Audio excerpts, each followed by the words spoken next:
problem is this, our problem is that. We say, no, no, no, no. Our problem is that God created the world. And God created man, and he put man in the garden to keep the garden. And he gave the man a command. And he held that man to perfect, perpetual obedience to that command. And he promised him life if he kept it, and death if he didn't. And he didn't keep it. He ate.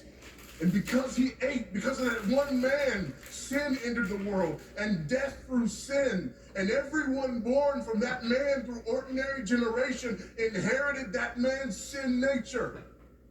And because of that sin nature, sins proceed from it. And our world is broken because of that sin. And we stand guilty before a holy and righteous God.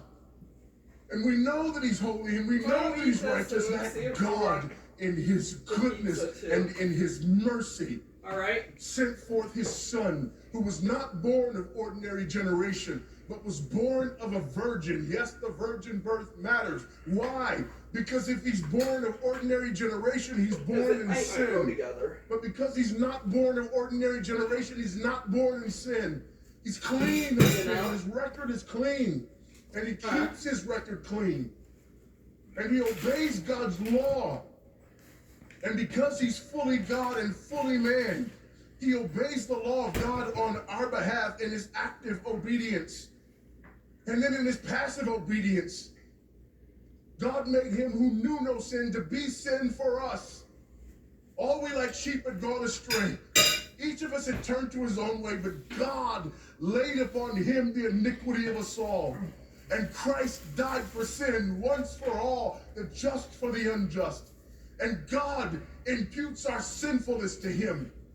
And he nails our sinfulness to the tree.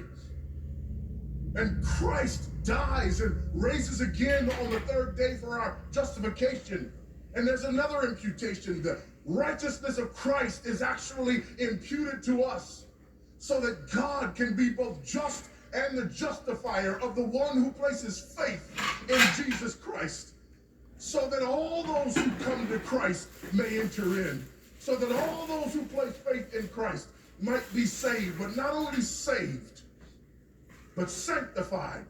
And we're further sanctified throughout this life by the very same gospel that saves us, until one day when it's all said and done, we're not just saved from the penalty of sin. We're not just saved from the power of sin, but one day we're glorified and saved from the very presence of sin.